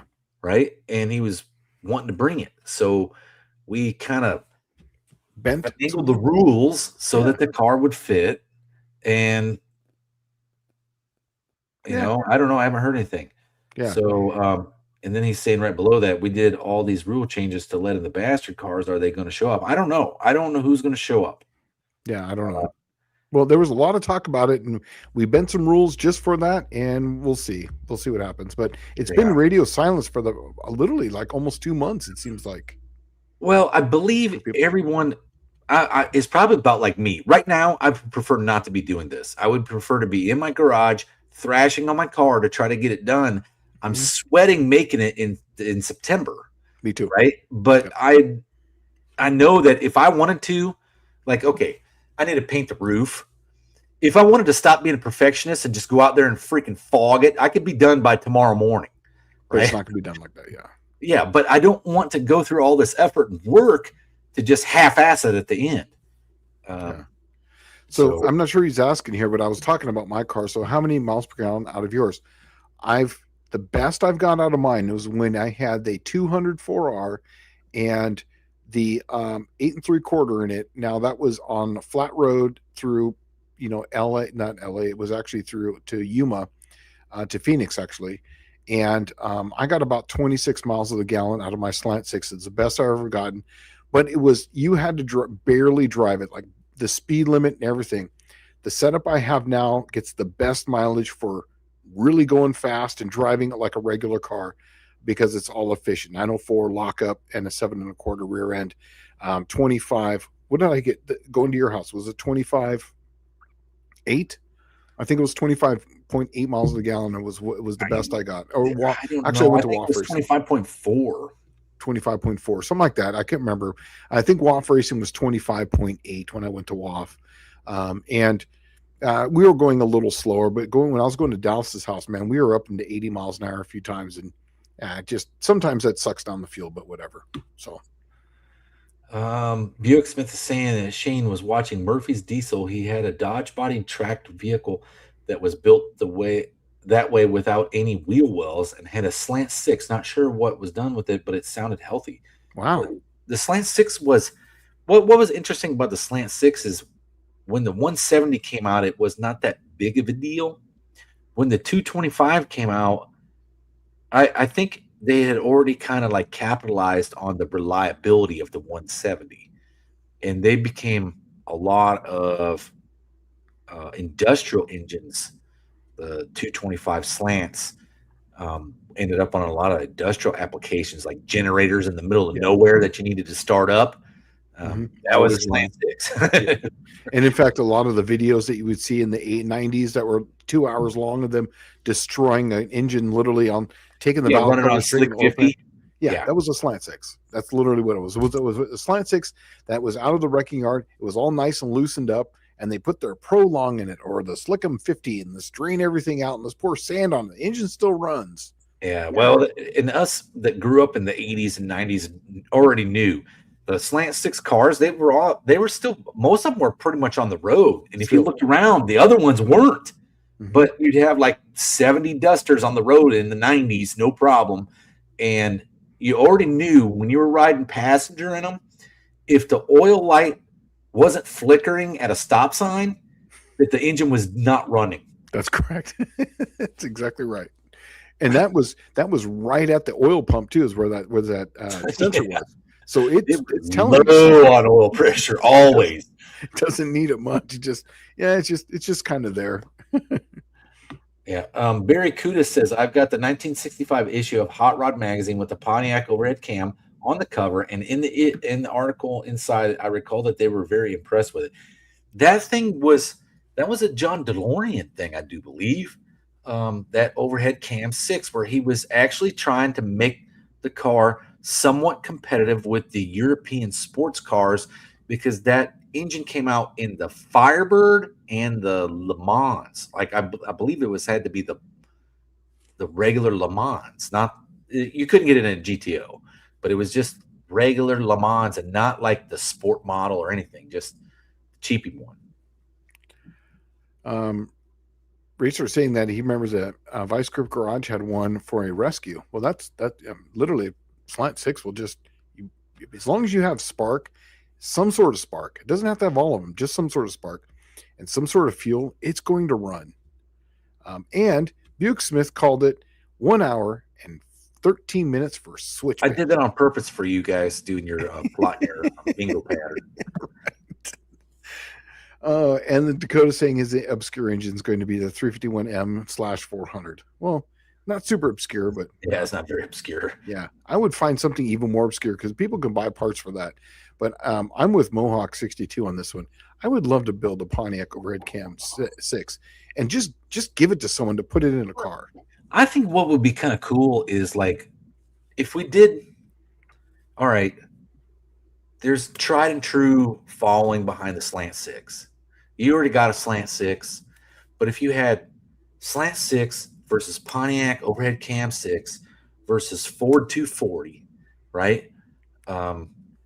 Maybe even a Ford 300, I don't know. But you take all of those 6 cylinders that existed, the Chevy 292, all that, and you build them all the same and dyno them all. And then what would be really cool is which one would make the most horsepower, which one would make the most torque, and it all be based on cubic inch, right? Like how much horsepower per cubic inch, how much torque per cubic inch, and then weigh them too to see how much they weigh per all that stuff too. And I think the other thing would be if you did like say 4 or 5 dyno tests on each one, and then figure out the brake specific fuel consumption. Exactly. Yeah. Right. Because that's what that was the focus of those engines. What kind of power could they make? What kind of drivability do they have? And then how much fuel did they consume? Yeah. This guy, she's saying she loves V8s, but grew up with 6s. Remind me of being broke. In fact, my wife's very first muscle car, muscle car-ish, was a 70 Dart that was a Slant 6, and she literally would drive that thing 25, 30 miles a day one way to work and back. And we were broke at that point, but it always ran. Everything else would break down but that car. But that's how, like the Buick V6 was the same way. I mean, they would run forever, but the oil light would be on like literally at idle. You start it up in the winter and you're like, oh man, I hope I changed out the 1540 or the 2050 I had in it so it had 10 pounds of oil pressure and put 5 W30 in it, and like it start up and hopefully it had oil pressure. It didn't blow the filter off. Yeah. Left Turn Dodge saying he drove his Slant 6 Duster to work last week. 30 miles, mostly 75 to 8. Did not get very good mileage, but I did enjoy the drive. Exactly. And that was the whole thing, is that mine at 60 miles an hour would do great. But the second I got it over 70 miles an hour, it would just fall off a cliff. Yeah. And I finally found a formula that worked. So 75 to 77 miles an hour, I could literally get in the 20s with it. I'm still got to hit that 30 mark yet. And I've been trying for almost 10, next year will be 10 years. I've been trying to get, I've had 7 different engine combinations, maybe 6 or 7 different transmission combinations, almost 15 different camshafts, 3 or 4 different intake manifolds. Dude, I think you need to think this one out for a little bit. And I think you need, when you're doing this T5, yep, I think you need to pull the power steering off, put manual on it. I think you try to do every little thing you can. You know how you got the Steelies on there? They do look cool. Dude, buy some freaking drag lights and put them on there. Well, no, I agree with you, but this way, I'm going to see what this 5-speed is going to do, but I think it's going to bump it up probably at least. Maybe not drag lights, because the lug nuts like to back out on those. Yeah, they don't. Yeah, I don't like that. In fact, I have to tighten the drag lights literally every pass on my race car. I know that. I'm the same way. Yeah, and I think if I can just get 1 more mile per gallon out of this car, I think if I really hyper miled it, I could probably get that 30 miles per gallon on a nice flat road. If I'm on Texas, I could literally fill it up, and I can get on the freeway, and I believe that I could get the mileage I want out of it. I think I can hit it if I get a 5-speed in it. I think it's happening. I wanted to do Clarence Cobblepot like that Mhm. that blue Buick that I had got, but man, I tell you what does suck about that is that was such an oddball car. If it would have been the 4-door, it would have been like, hey, fine, let's do that, right? But it was the 2-door one that was just ugly enough. Man, I tell you what, I cleaned that thing up. All I did was buy it. I cleaned it up. I put a set of Buick wheels on it. I took it to the Buick Nationals. It won the Survivor car show. And then I had dudes like trying to buy that sucker immediately, like as soon as I unloaded it. And just because of not because of it's desirable, it's because it was so odd and different, and everybody remembered them, but nobody like it was just one of those things that they were so blah, you didn't like them, and then when they disappeared, you didn't even notice. Yeah. But then when you saw one, you're like, oh, dude, I remember those. Miss Catchy said, never in my wildest basically trip outs had 30 miles per gallon and Valence ever been in the same sentence. Yes. And I'm literally trying to. I'm close. 26 miles per gallon is not bad. And me and Cash, we had the windows down. We were kind of hot rodding, and we still got that. So it's there. It could happen if I was not hot rodding and if I was more on the throttle, and if I leaned it out a little bit. I'm only running at like 14. I'm only running at like 14.5 right now, 14.7. If I got that thing to 15.5 or 15.1, I leaned it out slightly. I believe it's there. I believe I could do it. But with the automatic, I have a hard time with that just because of just accelerating it, because it's under so much load, it would want a spark knock, So I seem to have touched a nerve here down with this guy named Davey Marshall. Oh, well, we'll get there in a minute because I agree with this one right here.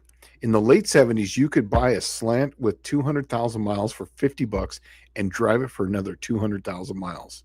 Yeah, we bought one. My buddy had the same thing. He bought a 70 Dart, and he had it for like 6 years. Yeah. And the thing was already ragged out and worn out. I mean, by the time he got rid of it, the tires sagged on it like this. The body was just decrepit. We just kept running. Yeah, we got ours for $500, and she drove that thing for about 7 years. Probably put at least 100,000 miles on the damn thing because she was driving so far to work.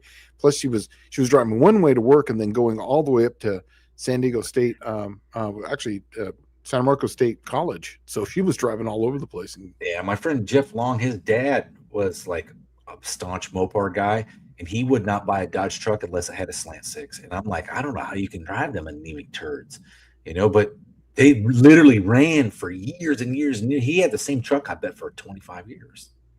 All right, here we go. You ready? Here's the nerve striker. So yeah, all capital letters. So he's yelling. Yeah. So. Oh yeah, there's butthurt written all over this. Okay, so that damn 400 Ford engine will run like hell, and I'm fixing all the spelling errors here, right? But I know because I put 4-barrel heads and ported the hell out of them, whatever, and 383 Hemi and pop can and $100 bill on the dashboard, whatever. We get it. I understand. I have a Cleveland powered T-Bird because they're fast. But that 400 Ford is literally like, if there is anything in the world, I think it was a good engine. There's no problem with it. And will it run all over Buicks? It depends which Buick. I'm sure you can find something faster. But if you want to bring your ported cylinder heads out, I'll be at No Name Nationals in Sikeston, Missouri, and I will smack the shit out of you with a Buick. That's right. And if you want to flag it, I'll flag it. If you don't want the tree, I will drop the flag. Yeah. How about that? Whatever you want to do to make it right. You want me to give you 3 cars? I'll give you 3 cars. I don't care. But I will smack the shit out of you just because you want to come on here and talk crap. So unload your Ford. I'll pay for your entry fee, and I'll see you there. But you got to get 500 subscribers. Yeah. Yeah. That's the only thing. That's the only caveat to No Name Nationals. Yeah. Oh yeah, here's one. The Jaguar straight sixes were awesome. Same with the BMWs and all that stuff. So There's a lot of good straight sixes, man. yeah, Well, okay, the straight six is technically one of the perfect kind of engine applications. Like, you know, it's the six balanced. cylinder itself is inherently perfectly designed. Hmm. Okay, because every single piston has a power pulse within essentially 60 degrees of each other. Yeah, Okay, so it's smooth. That means the engine, generally, when they're in an inline, they have no vibration. They're a very smooth operating engine. The only downside, as the Americans learned a long time ago, six cylinders ain't enough cylinders. that's right. That's correct. Yep. Yeah. And I mean, they were great. When you're in Europe, the reason why the six cylinders were so big in Europe, did you know this? That they are taxed Yes. based on how big the engine is. Yes. Exactly right. Yep. That's correct. Ours was taxed based on how heavy the car, right? Yeah. So if you had like a 1 ton truck with dually wheels on it, you got taxed more. Yep. Exactly. So it didn't matter if you had 460 cubic inches or 11. Yeah. And You I know? just like I like it a slant six or just even a six cylinder in general because you don't really need to balance them. You can balance them at home. You don't need to have any special. You balance the pistons, you balance the rods at home, and then literally the engine is inherently balanced, except for you can balance the crank, but all you're going to do is just make sure it's neutral balanced. And as long as that happens, it's good to go. You're done, and it's awesome. And that's why I build a. I mean, I've got 5 or 6 of them downstairs that I literally cycle through. At one point, I had 3 engines when I was trying to find the right camshaft, and I would put a cam in it. When I was living here, I'd put a cam in it. I would drive it for a month or so, get the mileage on it, and then I would pull that engine out, put a different cam in it, that was a little different. Drop that head on it, and then I would drive it. So that was just there were 3 identical engines, and I was just cycling through. And he's back again. So there you go. Yeah, that's fine. And he's down here later saying that he should race me title for title. I know I don't have the balls, dude. I don't think you even know who I am. So I'll run you title for title. But hey, don't be sad when you're towing that trailer home empty. Oh man, I haven't seen one of those in a while. Y'all Cleveland are shit. That's so funny. Um my father had a few Valiants and they all had 225s and 904s, and all of them had over 200,000 miles. Yeah, I mean they just run forever. I think 4 barrel on an overhead cam sixes were the 250s. I thought. Well, I believe I'm not sure what's the cubic inch of the Buick. The Do you remember? Buick V6. Yeah, Buick straight six. Oh, they didn't have a straight six. They had a Oh, straight eight. what was that? What was the overhead six? The overhead cam. That's Pontiac, right? That's the Pontiac. Yeah, Pontiac. I'm sorry, Pontiac. I don't know how big it is. I think it's 250 cubes. Yeah, okay. Oh, see here. See if there's any windows. Danny Boyd hits it right here at 831. He says, if you drive 2.6s, I'll tax the street. So yeah, that's how it was in Europe, is they were all based on how big the engine was, the liters of the engine, and that's where they got taxed. So that's why, if you ever wondered why do they always make like V10s that are like 3 liters, and Yeah. that's why. Yes, and let's not forget the Audi straight eight, super smooth because of overlapping power strokes. Yeah. That's something that I think the Atlas 5-cylinder and the Audi 5-cylinder are the only ones I ever really heard of. And I knew that they had made that 5-cylinder from GM, but it wasn't until Calvin Nelson decided to put a turbo on one. Yeah. That it even became a thing for me. It does sound good. Oh, after this, I'm not going to entertain this anymore, but go ahead and read this one. If you can figure out what he's saying. Oh, yeah. Well, he's going to drive up from Arkansas or something and take my car. Oh, and then crush it. Take it to the crusher after I piss on it. Okay. All right.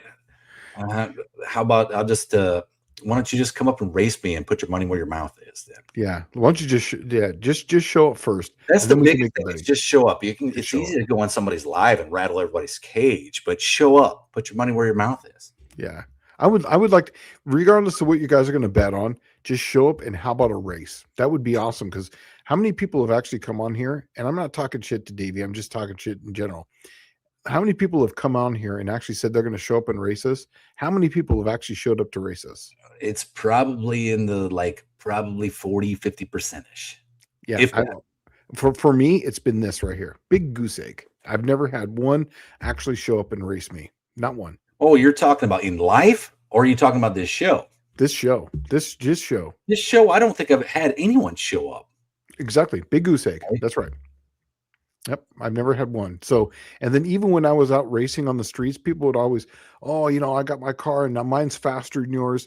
And, there's always that. The faster car is always there. The better driver doesn't have his car running and he's not there. And, it's just, how about this? Show up and race. It'll be a great race and we would love to see it because it would be good for show. And that way you guys can talk all the smack you want up until the time the green flag drops. How about that? I'm not worried about it. And you guys can even flip each other off while you guys are doing your burnouts. How about that? I have too many hands busy at that time. Right. Yeah. Right. But this is all because I said the 400 is he needs to give up on that and just put a 460 in it. Right. Because he wants to just needle me about where to find cylinder heads and not listen to anything. Just find everything cheap and have it for free. Dakota. Yeah, this goes back to the point that I was saying earlier. I'm 50 years old now. I don't want to constantly work on something. So if I can get a big cubic inch engine, don't have to rev it very high, and that thing will last 20 or 30,000 miles with occasional passes down the drag strip, that sounds amazing to me. That really sounds amazing.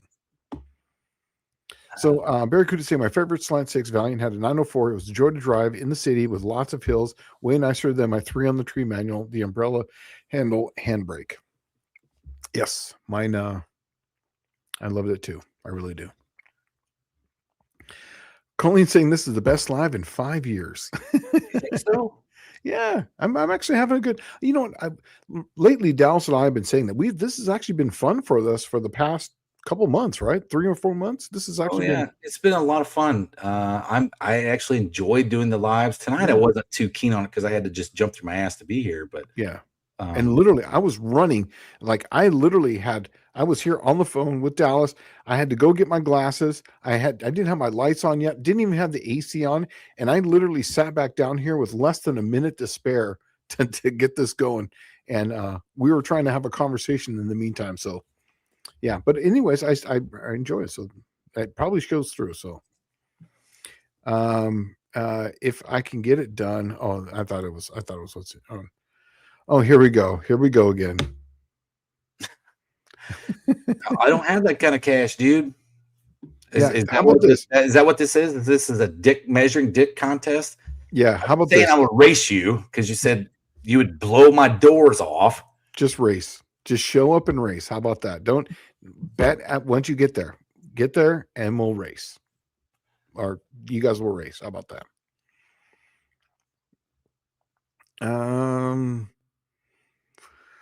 Let's see here. Yes, correct. Join us on Friday on John Wilburn at 8 Eastern, 7 Central Time on the John Wilburn channel. So go check that out. That's really cool too. I did it once, and I'm going to start doing more of them. And when you do when the person's getting close to the 500, it's actually rather it's rather entertaining. So just go and check that out because it's really cool to see the guy. I was one of those guys, and that was with Dallas and Uncle Tony. We drove up there to do a live so that way I could get my 500, which happened to be the very last show that they did together. And then we took over because he was going to quit the whole lives. And then that's how me and Dallas started this, was from that day. Remember that? Uh-huh. Yeah. I do.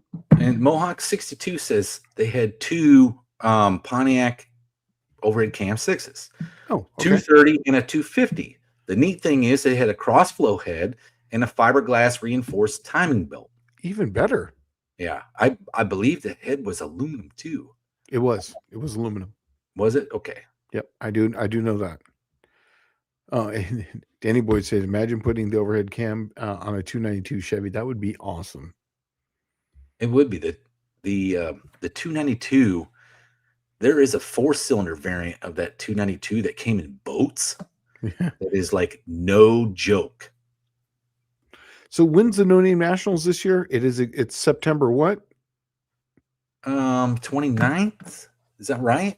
Yeah, let's take a look here because he wants to know where to race, and I'll tell you here. Just Sikeston, Missouri. It's in Sikeston, Missouri at what? And at the let's see here. It's at Skelton Motorsports Park. Yeah, so Skelton Raceway. 24th, 25th, and 26th. So actually, racing is on the 25th and 26th in September, and Sikeston, Missouri at Skelton Raceway. Got to have 500 subs for that. But if you show up and you got your 500 subs or whatever, just race. That would be good. Talk money, talk all that stuff later. Just get your car built. Well, show up. Right now, it started off with was mad that I poked his eye or something, and then it went to race for pink. So when I agreed to that, then it became tens of thousands of dollars, and it's just keep upping the ante. I think what should happen is that the only way to really up this anymore is how about this? You just show up. Yeah, that's the biggest one. That's and what we'll make a deal right there. We'll get it worked out, and no excuses, no crying, none of that stuff. And you know what? If you want Annie, I'm telling you right now, most of the people there will definitely. I can ride around, have people donate, and they'll put it on Dallas's side. Bring your money to cover it, and then we'll go for that. How about that? Because we've done that before. We've driven around to everybody's pit stop and it got money for a pot, and we've done that before. So it'd be kind of cool. And here's $100 if he needs it. So there it is. There's your first 100.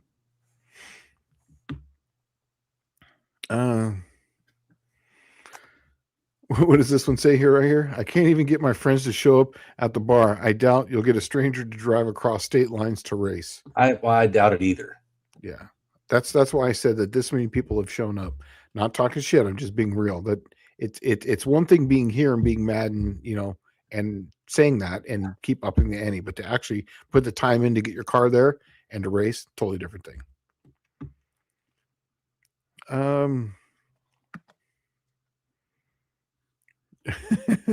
Well, I guess if you race you with it, you still have your car after that Davey Marshall gets a hold of you. I'm not really sure. Dakota, it sounds like you're going to have a pretty healthy 400 Ford here pretty soon once I take it from them. So, I'll give it to you. That's right. We'll take it out right there, and that'll be like one of our pit thrashes. You know what I mean? And then we'll give him back his car. Here you go. You got your car back. Oh, yes, I agree. Packard had a really smooth V12 Cadillac and had a 16 in the 30s as well. I forget who made it, but there was a really small European V12. I think it was under 1,000 cc's. There was also one, GMC made one that was like a V12. Remember that?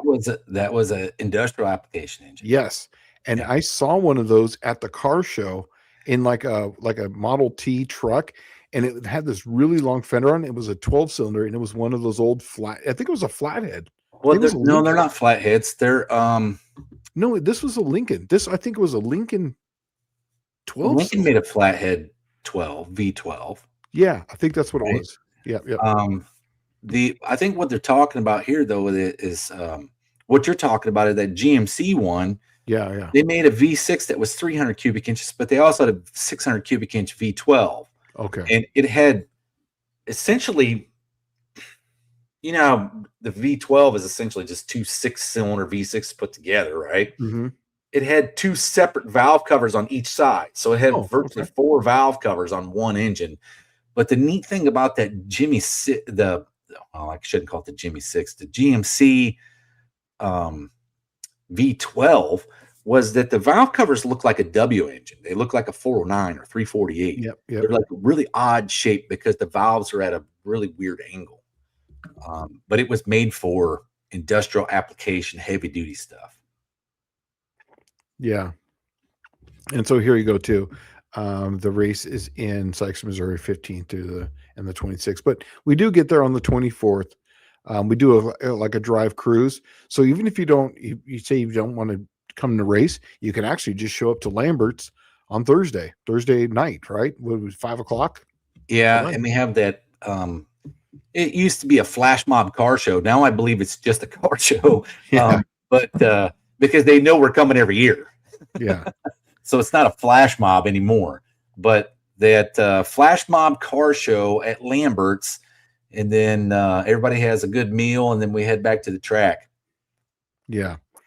So here's a real one. So what's the Triple Crown count in the chat right now? I don't know. I know I think one, it's maybe two. me and Racer Ray, and let's see, Big James from James and James. Well, I shouldn't call it a SSR Performance. Ryan Roberts.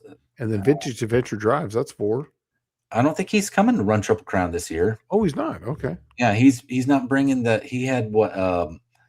What is that? I always forget the name of that. Satellite or Roadrunner? Yeah, he has Satellite, and this year he's bringing a Scamp.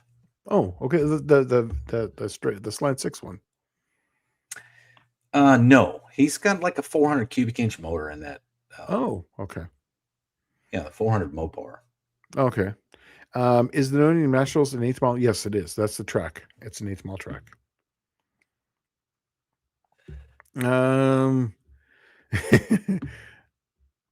To get back in here. Well, awesome. I'm glad you're here.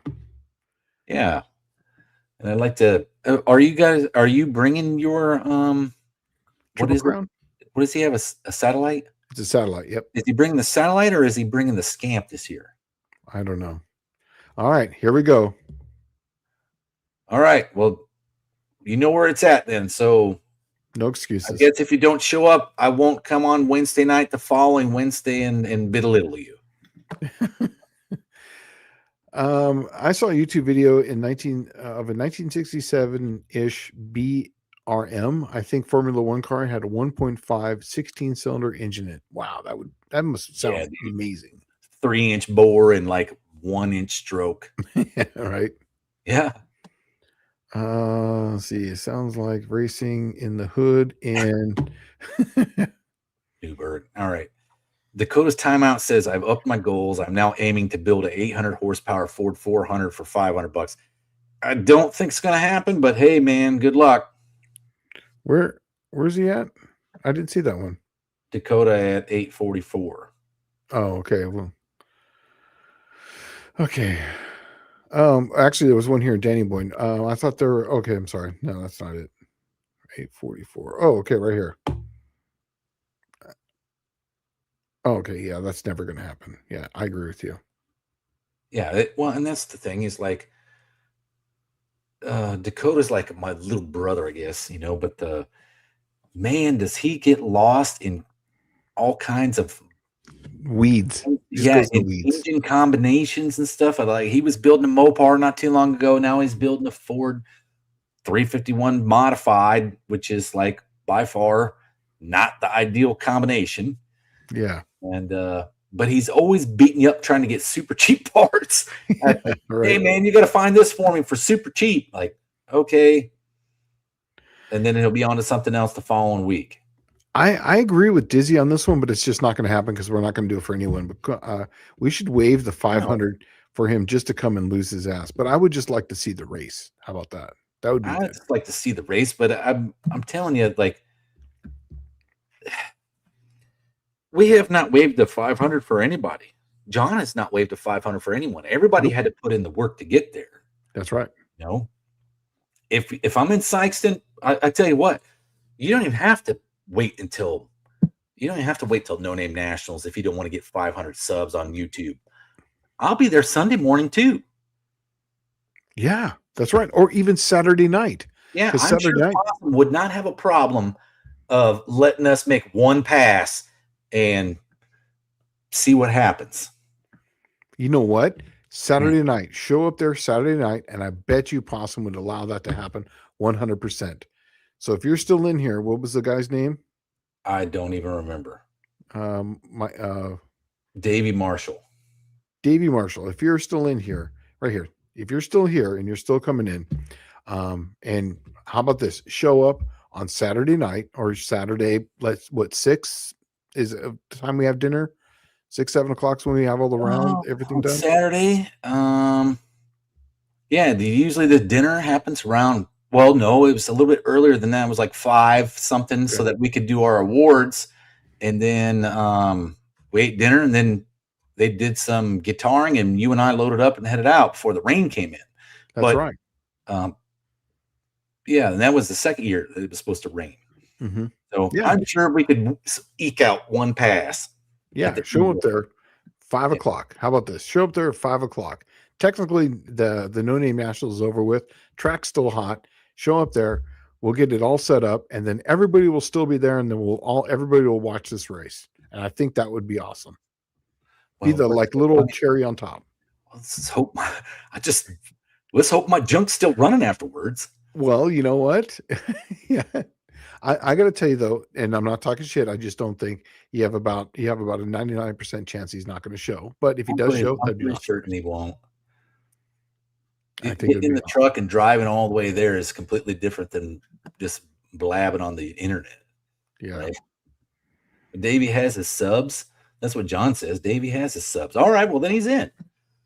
Oh, okay. And John said, I was looking actually for that. If anyone, here we go. So he has his subs. So there you go. So perfect. And it obviously too, if someone posts his thing here, go over and check out his page. Like we always say to everyone, earn your sub, and let's see what he's building. And let's keep, if we know his page, John, post it up here. And that way we're not going to let him get away from this. We're going to keep him telling him, reminding him, you've got X amount of days before the race happens. Well, Mohawk says, I thought Dakota was doing a Pontiac, but you got, like I said, you got to stay with me on this. He's kind of all over the place, all over the map all the time, right? He's doing the Pontiac, and 2 weeks ago he was doing a Mopar, and now he's doing, I guess, 351 modified, and he's looking for a 400 crank. Yeah, and I'm with Dizzy on this one. It's got to pass tech, but technically at the end of the No Name Nationals, it's whatever the track allows to go down the track at that point. So this guy must be messing with me. He's got to be messing with me. I don't know, man. This has got to be somebody I know that's messing with me or something. Yeah, it's got to be someone messing with you. So, anyways, he's got to be messing with me.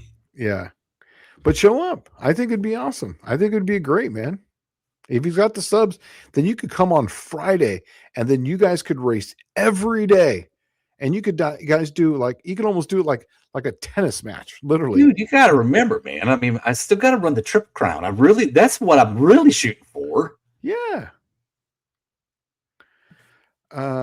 Yes, you're right. Shane, you won't be there Saturday. Yes, you're right. I forgot about that. So now he's got the subs either Friday. Yeah, because I'm sure everybody else will be there. We can get Davey through that and get him all checked in or whatever he's going to do, and then unload it. And I don't know. I'm pretty certain that he's not going to be happy. He says his car will pass tech and it runs damn near 200 miles an hour. He's got to be messing with me. This guy's got to be messing with me. Yeah. It's somebody that we already know or whatever. Yeah. Yeah. Well, you know what? If he has that, that'll be a hell of a race. You're going to watch some really fast car from the track. You know what I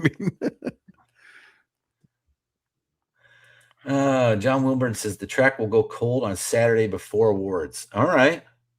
Yeah. But remember last year, no, it wasn't last year or the year before. Year before, they had an event that Saturday night. Remember that? Yeah. After we were all loading up, heading out. Mm-hmm. And then and Sunday they ran. Yeah. But this guy's got to be messing with me. This is somebody that we know. I'm sure of it. Yeah. Right. The funny thing is it takes me a while to figure out what he's saying. So I think it's pull off 2 plug wires and it'll whoop you. Okay. Is that what he's saying? Okay. And then this one here, I'm not even. Is this guarantee? McCann. Yeah, you will know me, guarantee it. Okay. Yeah, okay. Awesome. Oh, okay. So here, I've met Davey. He's a good guy. Perfect. Well, that's awesome. Well, then show up. Oh yeah. So after the awards Sounds like last year, they had the pit fake. bike race. This is What's that? sounds fake. Yeah. Yeah. Yeah, Miss Cat G saying, is it Uncle Tony? Probably is. I don't know. Right. Right. Yeah, after awards last year, they had a pit bike race. I mean, we're literally doing one pass. So I mean, what does it matter? Yeah. Hey, so Tanner, what are you bringing? What are you bringing this year? No, he already said earlier he's bringing the Scamp. Oh, he's bringing the Scamp. Is it the 6-cylinder Scamp or the 408 Scamp? No, this is a 408 motor. Okay. Just want to make sure. Okay. Because I'll be there with the Slant 6, and it's going to be my daily driver Slant 6. So if you wanted to set up a race, you know.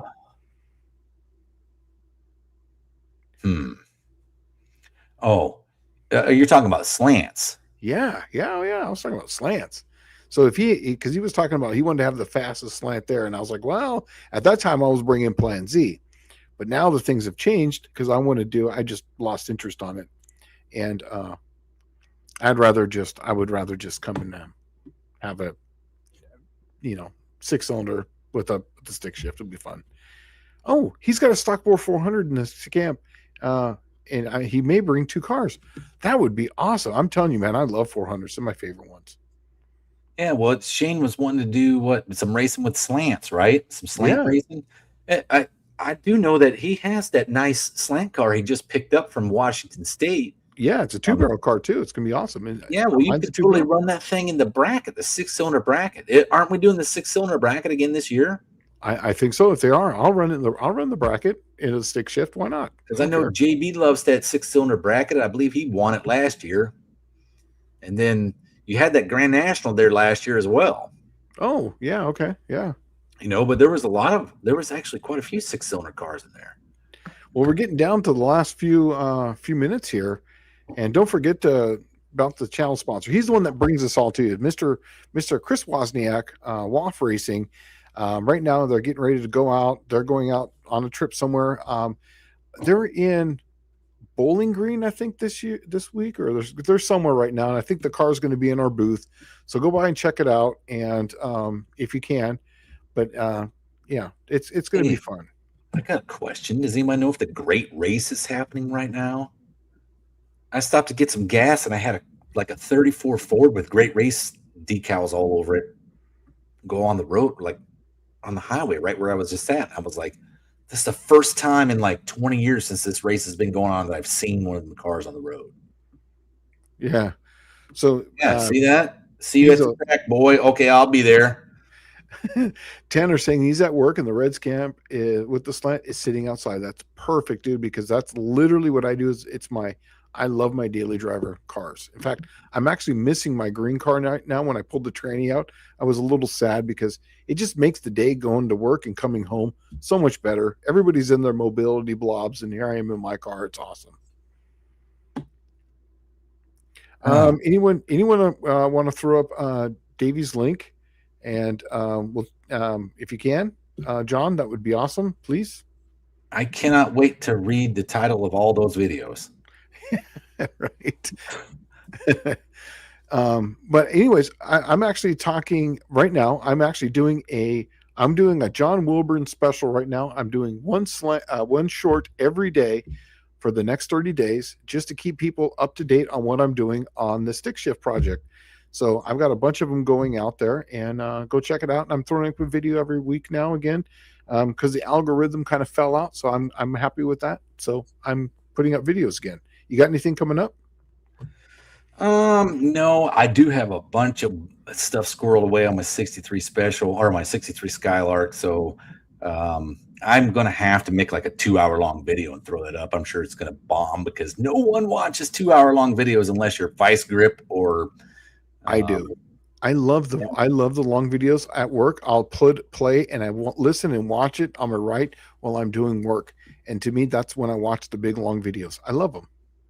I need to put all that up because I got a lot of content. I got a lot of stuff done just in the past couple of weeks.